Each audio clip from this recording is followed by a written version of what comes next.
सोमवार की प्रदोष पड़ती है तो शंकर भगवान कैलाश पर निवास करते हैं। मंगलवार की प्रदोष पड़ती है तो शिव काशी में निवास करते हैं। बुधवार की प्रदोष पड़ती है तो शिव रजत भवन में निवास करते हैं। गुरुवार की प्रदोष पड़ती है तो शिव गंगा के स्थल पर निवास करते हैं। शुक्रवार की अगर प्रदोष पड़ती है तो शिव नीलकंठ पर विराजमान होते हैं।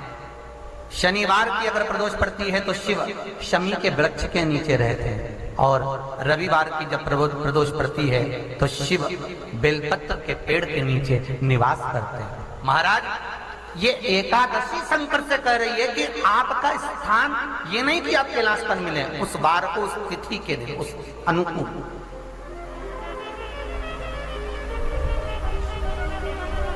हमारे यहाँ कहते हैं सोमवार की जो प्रदोष पड़ती है वो इच्छा पूर्ति करती है। मंगलवार की प्रदोष रोग से मुक्ति देती है। बुधवार की प्रदोष कामना की पूर्ति करती है। गुरुवार की प्रदोष शत्रुओं का नाश करती है। शुक्रवार की प्रदोष सुख और शांति देती है।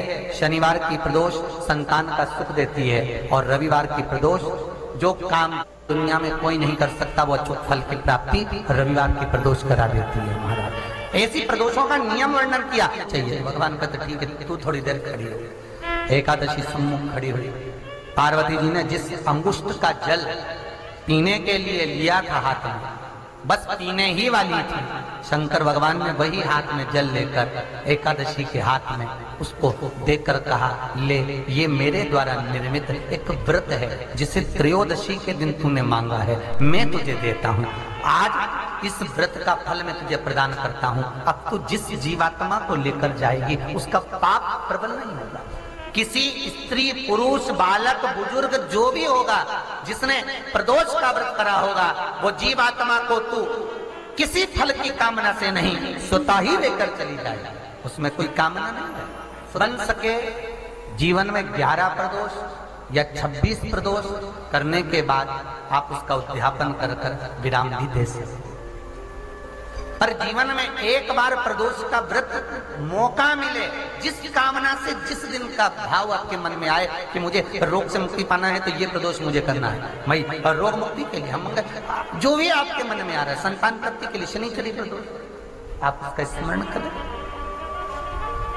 फिर लिखा शिव महापुराण में, बड़ा सुंदर लिखा वेदव्यास जी ने, मान लो आप प्रदोष का व्रत नहीं कर सकते, आप अगर व्रत नहीं कर सकते तो प्रदोष के दिन, प्रदोष काल में शाम का समय सूर्यास्त का कुछ पल, कुछ घड़ी के पहले से लेकर बाद तक का प्रदोष काल के अंतर्गत आप शंकर जी के मंदिर में जाकर 1 लोटा पानी, 5 बेलपत्र भी अगर समर्पित करते हैं तो संपूर्ण प्रदोष का फल आपके भाग्य में। इस प्रदोष के दिन का आपको बधाई कल हमने दी थी कि प्रदोष की आपको बधाई हो। प्रदोष शाम का जो समय होता है, प्रदोष काल जो होता है, उसका वर्णन जब हम करते हैं, ये प्रदोष की पूजन का विधान किसने बनाया, ये प्रदोष की पूजन का नियम किसने बनाया, ये प्रदोष की संध्या काल का, प्रदोष के समय का पूजन का विधान कौन बनाया, ये प्रदोष के समय पर 1 बेलपत्र चढ़ाने का विधान किसने बनाया, प्रदोष के समय पर 1 समीपत्र चढ़ने का विधान किसने बनाया, प्रदोष के समय पर अगर मान लो कोई भिखारी से भिखारी व्यक्ति भी है जो ठेला चला रहा है, उसके पास में खाने के लिए कुछ नहीं है, फटे कपड़े पहन रहा है, उसकी जिंदगी में कुछ भी नहीं बचा और कर्जे में लतालूम हो गया, एक चावल का दाना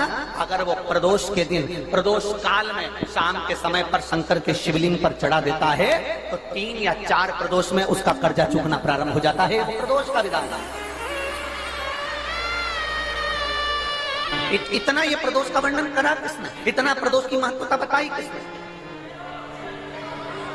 कौन करे इतना वर्णन। अगर प्रदोष की महत्वता बताने वाला कोई है, इसीलिए मेरे शंकर भगवान माता सती को लेकर कुंभज ऋषि के यहाँ, अगस्त ऋषि के यहाँ कथा सुनने के लिए गए थे, क्योंकि उनके बराबर कोई शंकर के महत्व को बता नहीं सकता और प्रदोष के महत्व को नहीं बता सकता। सती मैया को प्रदोष का महत्व बताने के लिए शंकर सती जी को लेकर कुंभज बाबा के यहाँ गए थे, अगस्त ऋषि, कि प्रदोष के महत्व को तो जानो सती, तुम प्रदोष के महत्व को तो सती जानो, तुम प्रदोष के महत्व को तो सती पहचानो कि प्रदोष का महत्व क्या होता है, प्रदोष काल का महत्व क्या होता है, प्रदोष के समय का महत्व क्या होता है। जिस समय पर सूरज डूब रहा हो, चंद्र प्रकाशित हो रहा हो, दोनों का मेल हो रहा हो, ना तो पूरा सूरज डूबा है, ना पूरा चंद्र आया है, ना पूरा अंधेरा है, ना पूरा उजाला है। उस समय को प्रदोष काल कहा गया, उस समय को प्रदोष का समय कहा, प्रदोष काल कहा। अब कई लोग हमसे कहते हैं गुरुजी आप हमको प्रदोष का समय बताया करो कि प्रदोष काल किसको कहते हैं, प्रदोष का समय किसको कहते हैं। अब एक बात हम आप सबसे कहना चाहते हैं, जितने लोग आस्था चैनल पर सुन रहे हैं, जितने फेसबुक यूट्यूब पर सुन रहे हैं और जितने रेवाड़ी की इस पवित्र धरा पर कथा को सुन रहे हैं, आप सबसे एक बात कहना चाहेंगे, अगर हम समय देखकर बताएं आपको कि शाम को 6 बजे, 6:30 बजे, 6:30 पे लेकर 7:30 के बीच में ये समय है, या 5:30 से लेकर 6:30 तक का ये समय है, या हम तुमको बोल दें कि इतनी बजे ये समय प्रदोष काल का रहेगा या इतनी बजे ये समय रहेगा, तो देखिए कभी कभी ठंड का समय आता है तो दिन जल्दी ढल जाता है, कभी कभी गर्मी का समय रहता है तो दिन बहुत लेट ढलता है। इसलिए समय की गणना से मत चलो, आप तो ये अंदाजा लगाकर रखो कि दिन ढल रहा हो, अंधेरा होना शुरू हो रहा है, सूरज डूब रहा हो, चंद्र प्रकाशित हो रहा हो, अंधेरा अपना काम कर रहा है, सूरज ढलता जा रहा है, दिन कम होते चले जा रहा है और अंधेरा थोड़ा बढ़ते चले जा रहा है। इन दोनों का जो मिलन का समय हो, अब वो कितनी भी बजे, आप तो बस उसके मिलन का समय निकाल लो, वही समय प्रदोष काल कहलाता है, वही समय प्रदोष काल।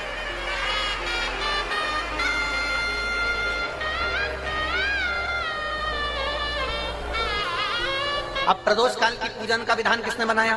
कोई आपसे पूछे तो क्या बताओगे? जम के बोलो जल्दी से, कौन ने बताया था? अगस्त ऋषि।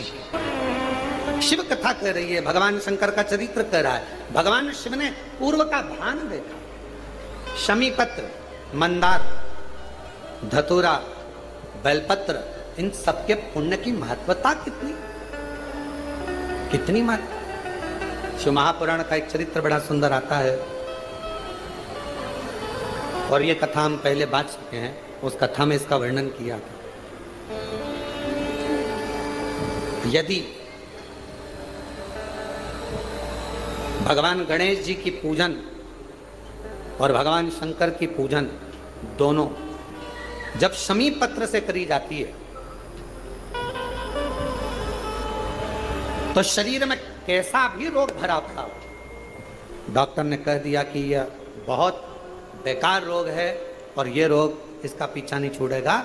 यदि आपको डॉक्टर ने कह दिया कि ऐसा है, डॉक्टर की दवाइयाँ लो, जांच कराओ, डॉक्टर को दिखाओ, रिपोर्ट लाओ, और साथ में 7 स्थान बताए हैं जहां पर शमी पत्र को अगर चढ़ाते रहे तो वो रोग कितना भी बड़ा हो, आखिरी में वो रोग समाप्त हो ही जाता है।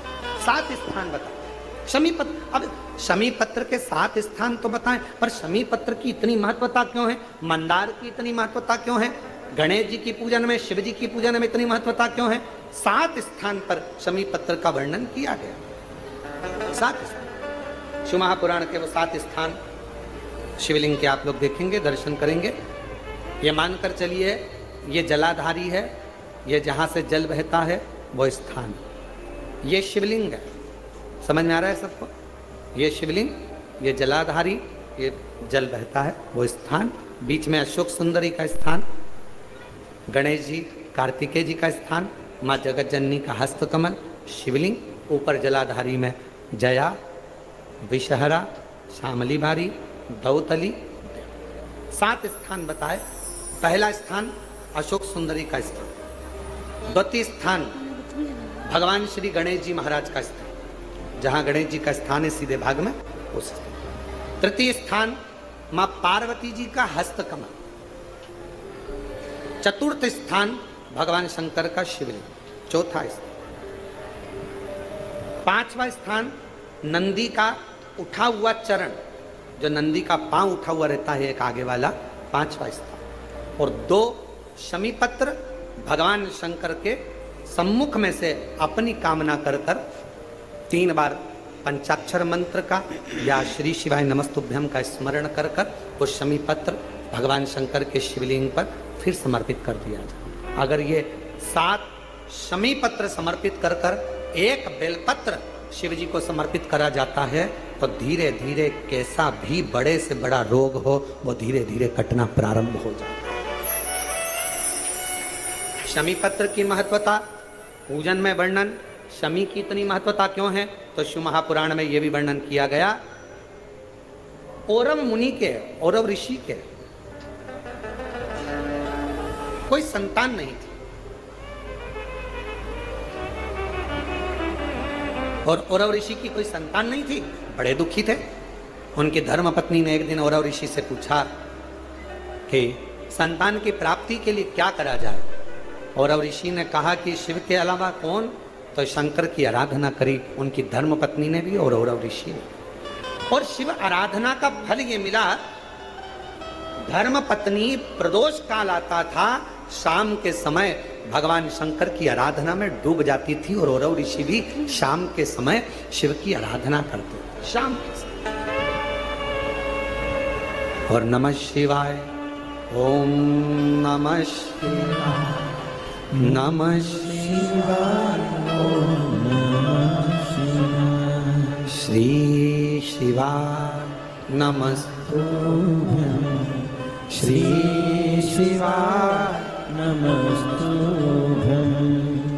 स्मरण में लगे हैं औरव ऋषि।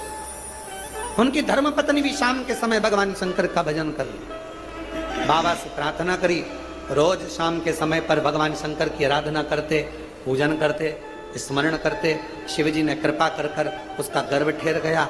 गर्भ ठहरने के बाद एक लड़की ने, कन्या ने जन्म लिया। कन्या ने शाम के समय जन्म लिया, इसलिए औरव ऋषि ने और उनकी पत्नी ने उसका नाम शमी रख दिया।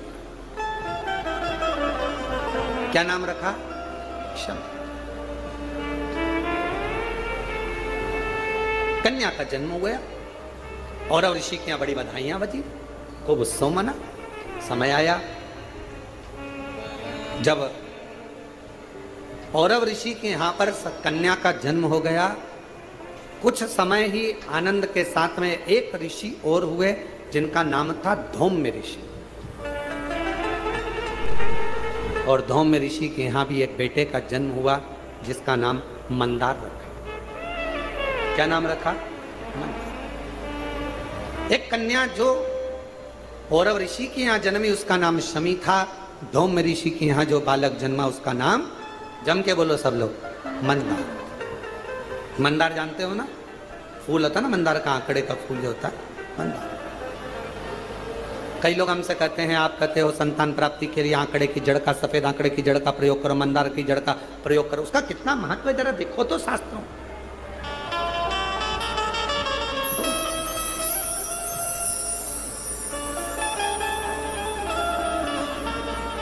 औरव ऋषि की बेटी बड़ी हुई, धौम्य ऋषि का बेटा बड़ा। दोनों बड़े हो गए, उनका विवाह दोनों ने पक्का कर दिया, औरव ऋषि और धौम्य ऋषि। शमी और मंदार की शादी हो। छोटे थे, पहले के समय में छोटी अवस्था में विवाह हो जाता था। आज के समय में तो अवस्था हो जाती है, छोटा समझ में ही नहीं आता कब विवाह करना। पहले लोगों ने विचार करा, पढ़ाओ पढ़ाओ पढ़ाओ पढ़ाओ पढ़ाओ, मना नहीं। फिर नौकरी नौकरी, धंधा पानी, नौकरी नौकरी करते करते कब 30-35 साल के हो गए, विवाह का ध्यान नहीं रहा। फिर बाद में लड़का देख रहे, लड़की देख रहे, विवाह पक्का ना हो पा रहा। फिर ना जाने कहां कहां जाकर, महाराज जी हमारी पत्रिका देखो, महाराज जी हाथ देखकर बताओ, महाराज जी कुछ बताओ, शादी हो जाए, ब्याह हो जाए, जल्दी से ब्याह हो जाए।